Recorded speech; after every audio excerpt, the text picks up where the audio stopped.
Hello, good afternoon everyone. आज हम मध्य प्रदेश की प्रमुख फसलें देखेंगे।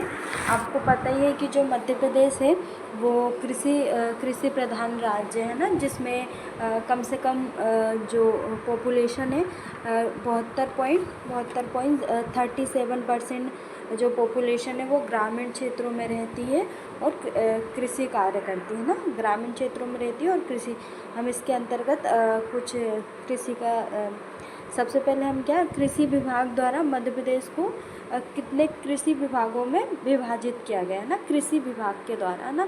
ये डायरेक्ट आपसे पीएससी में भी एक बार क्वेश्चन पूछ लिया गया कि कृषि जलवायु के आधार पर उन्होंने ये पूछा था। आई थिंक अभी मुझे अच्छे से याद नहीं, फसलों के आधार पर मध्य प्रदेश को कितने कृषि प्रदेशों में बांटा गया, तो 7 में बांटा है ना। और कृषि विभाग के द्वारा मध्य प्रदेश को कितने कृषि में बांटा गया है, कृषि विभाग के आधार पर 5 भागों में बांटा गया है ना। अब इसको हम देख लेते हैं कि पश्चिम में क्या काली मिट्टी का मालवा क्षेत्र, पश्चिम में पश्चिम में काली मिट्टी का मालवा क्षेत्र है ना। आपको पता ही है जो पश्चिम है वो मालवा के पठार के अंतर्गत शामिल है, जो जहाँ पे काली मिट्टी पाई जाती है ना। इसके अंतर्गत हम जिलों की बात करें तो जिले देख लेते हैं ना इसके अंतर्गत हम कि इसके अंतर्गत कौन से ज़िले मंदसौर है, मंदसौर आता है ना। मंदसौर के बाद नीमच यहाँ पे आता है, और रतलाम है, झाबुआ है ना। और अगर दक्षिण में बात करें तो बड़वानी है ना, बड़वानी है, हरदा है, धार है, देवास है, उज्जैन है, शाजापुर है ना, शाजापुर है, और इंदौर है, इंदौर, खंडवा, खरगोन आदि कौन से काली मिट्टी के प्रदेश है। और यहाँ पे मुख्य रूप से कौन सी फसल उगाई जाती है, मुख्य रूप से ना यहाँ पे ज्वार व कपास है ना। आपको पता ही है जो कपास के लिए सर्वोच्च मिट्टी कौन सी होती है, काली मिट्टी होती है ना। तो कपास की खेती सबसे ज़्यादा कहाँ पे किस मिट्टी में की जाती है, काली मिट्टी में है ना।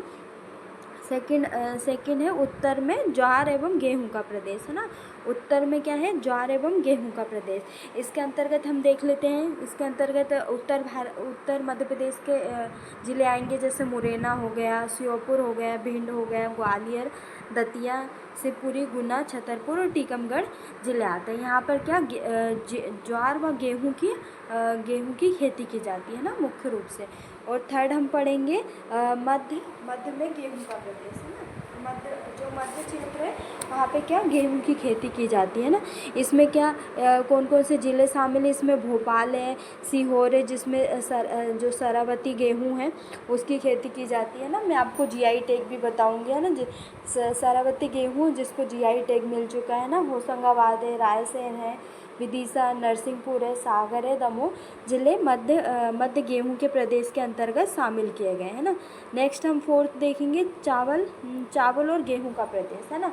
चावल और गेहूं का प्रदेश कहाँ पे, उत्तर में ये कहाँ पे पन्ना में है, पन्ना है, सतना है, कटनी है, उमरिया, जबलपुर, और दक्षिण क्षेत्र में विस्तार है ना। चावल का मुख्य उत्पादन कहाँ पर होता है, खंडवा और खरगोन में है ना, जिसको सुनहरे ज़िले भी बोलते हैं ना। खंडवा, खरगोन, बुरहानपुर है ना, तीनों ज़िलों में होता है। और पांचवा है संपूर्ण पूर्वी मध्य प्रदेश है ना। इसमें संपूर्ण पूर्वी भागों को बांटा गया है, जिसमें चावल के प्रदेश स्थित है, जिसमें आपको रीवा मिल जाएगा, सीधी, सिंगरौली है, डिंडोरी है, मंडला, बालाघाट है। यहाँ पे क्या मुख्य रूप से चावल की कृषि की जाती है ना। अब सेकंड क्या है, फसलों के आधार पर कितने कृषि प्रदेशों में बांटा है, तो 7 कृषि प्रदेशों में बांटा है। सबसे पहले ज्वार का क्षेत्र है ना, हम इसके अंतर्गत देख लेंगे कौन कौन से ज़िले शामिल हैं ना। ज्वार के क्षेत्र के अंतर्गत आपका उत्तर में गुना हो गया, शिवपुरी हो गया, श्योपुर, और पश्चिमी मुरैना है ना। इसमें मुरैना वो संपूर्ण मुरैना नहीं, पश्चिमी मुरैना। सेकेंड है गेहूं व ज्वार का क्षेत्र। इसके अंतर्गत जो हमारा बघेलखंड का पठार आ जाएगा, और मालवा का पठार। कौन सा, बघेलखंड का पठार और मालवा का पठार है ना, बघेलखंड का और मालवा का पठार है ना। और मध्य भाग भी आ जाएगा इसी के अंतर्गत। और फिर भिंड, उत्तर में भिंड, मुरैना और ग्वालियर क्षेत्र इसके अंतर्गत शामिल होगा ना। तीसरा है कपास व गेहूं का क्षेत्र है ना। इसके अंतर्गत आपको कपास और गेहूं के अंतर्गत कौन सा, उज्जैन आ जाएगा है ना। इसके अंतर्गत उज्जैन आ जाएगा, उज्जैन आ जाएगा इसके अंतर्गत। उसके बाद मंदसौर आएगा, मंदसौर आएगा। फिर उसके बाद शाजापुर, राजगढ़, देवास, ये ज़िले इसके अंतर्गत शामिल किए गए हैं ना। और कपास का क्षेत्र, बाकी आपसे ये कुछ कभी नहीं पूछेंगे कि इसके अंतर्गत कौन से ज़िले। अगर आपको ये पता है कि कहाँ पे कौन सी फसल मुख्य है, मैंने आपको जो फिज़िकल डिवीज़न है उसमें मैंने आपको बता दिया था कि मुख्य फसल कौन सी है ना। तो आपको बस इतना याद रखने की ज़रूरत है कि फसलों के आधार पर कितने कृषि प्रदेशों में बांटा है, तो 7 क्षेत्रों में बांटा है ना।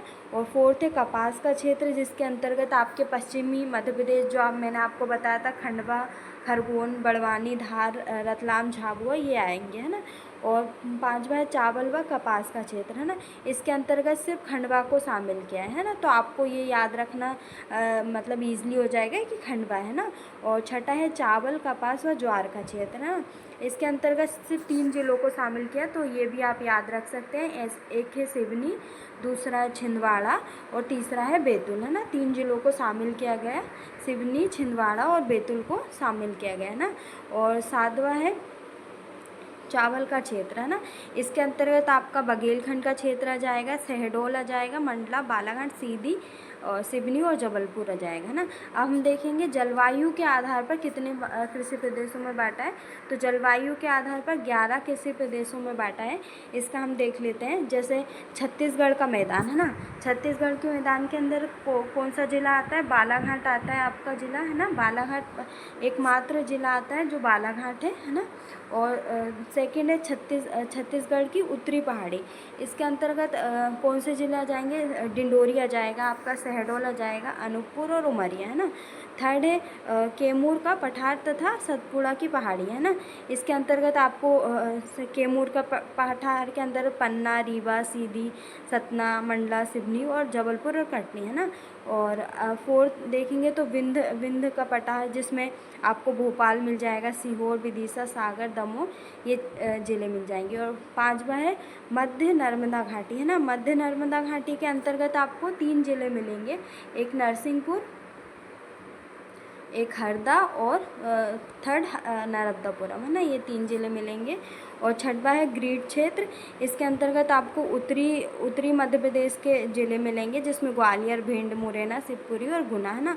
7वां है बुंदेलखंड क्षेत्र, जिसके अंतर्गत आपको छतरपुर है, टीकमगढ़ है, दतिया, निवाड़ी क्षेत्र मिलेंगे है ना। 8वां है सतपुड़ा का पठार। इसके अंतर्गत 2 ज़िले मिलेंगे आपको, एक तो छिंदवाड़ा मिलेगा और दूसरा बैतूल मिलेगा है ना। और 9वां है मालवा का पठार, जिसमें मंदसौर है, रतलाम है, राजगढ़ है, जो मालवा पठार के अंतर्गत शामिल है। और निवाड़ क्षेत्र है 10वां, जिसके अंतर्गत आपको 3 ज़िले मिलेंगे, खंडवा, खरगोन और बड़वानी, जिसको निवाड़ क्षेत्र भी बोलते हैं। पूर्वी निवाड़, खंडवा, खरगोन और बड़वानी है ना। और झाबुआ की पहाड़ी के अंतर्गत आपको दो ही ज़िले शामिल है, झाबुआ और धार है ना, 2 ज़िले शामिल है ना। अब हम मध्य प्रदेश के अंतर्गत प्रमुख फसलें देख लेंगे। मध्य प्रदेश के अंतर्गत कितनी फसलें होती है। जैसे रबी की फसल मध्य प्रदेश के अंतर्गत कौन सी ऋतु में होती है, शीतकालीन, जो मैंने आपको जैसे क्लाइमेट पढ़ाया था ना, एमपी का क्लाइमेट पढ़ाया था, जिसमें शीत ऋतु को क्या बोलते हैं, उनाला बोलते हैं ना। और ग्रीष्म ऋतु को क्या बोलते हैं, स्याला है ना। सॉरी जो स्याला है ना। रबी की फसल, जायद की फसल और खरीफ की फसल। हम देख लेते हैं रबी की फसल कौन कौन सी है ना। सबसे पहले ये देखते हैं कि रबी की फसल किस मंथ में, जैसे ये जो रबी की फसल है वो अक्टूबर से नवंबर में बोई जाती है और मार्च तक काट ली जाती है। मतलब अक्टूबर और नवंबर में क्या होती है, आपकी सर्दी होती है ना, मतलब शीत ऋतु होती है। तो हम बोल सकते हैं जो रबी की फसल है वो शीत ऋतु की फसलें हैं ना। और नवंबर में जब नवंबर तक बोते हैं और मार्च तक इसको, गर्मी के अंत तक इसे काट लिया जाता है ना। अब रबी की प्रमुख जो फसलें देख लेते हैं हम, क्या कौन कौन सी फसल आती है। इसके अंतर्गत गेहूँ आ जाएगा आपका, जौ आ जाएगा है ना, चना आ जाएगा है ना, मटर आएगी आपकी इसमें ही आपके सरसों आ जाएगा, आलू आ जाएगा। ये आपकी रबी की फसल है प्रमुख। सेकेंड हम देखेंगे खरीफ की फसल जो है कब, जून जुलाई में बोई जाती है। जून जुलाई में क्या होती है, आपकी बारिश होती है ना, जुलाई सितंबर अंत तक आपकी बारिश चलती है ना। उसके बाद अक्टूबर नवंबर में क्या, अक्टूबर नवंबर में क्या काट ली जाती है, मतलब जो सर्दी आती है उससे पहले क्या काट ली जाती है। अब इसके हम प्रमुख फसलों की बात कर लेते हैं कि कौन कौन सी खरीफ की फसलों में आती है। तो आपका धान हो गया है ना, जिसको अधिक पानी की आवश्यकता होती है, गन्ना हो गया आपका ना, तिलहनी फसलें हो गई, और सोयाबीन हो गया है ना, मक्का हो गया, बाजरा, अरहर इत्यादि फसलें है ना। जायद की फसल है, जायद की फसल जिसमें जो कि मार्च माह में, मतलब गर्मी में बोई जाती है और मध्य जून तक क्या काट ली जाती है बारिश के पहले, है ना। इसके अंतर्गत कौन सी फसल आती है, जैसे जिसको पानी की ज़्यादा आवश्यकता नहीं होती, वो जैसे तरबूज हो गया, हमको गर्मी में खाने को मिलता है, तरबूज हो गया, खरबूज हो गया, है ना, और ककड़ी हो गई, खीरा हो गया, है ना। ये सब सारी चीज़ें किस में, जायद की फसल के अंतर्गत शामिल की गई है।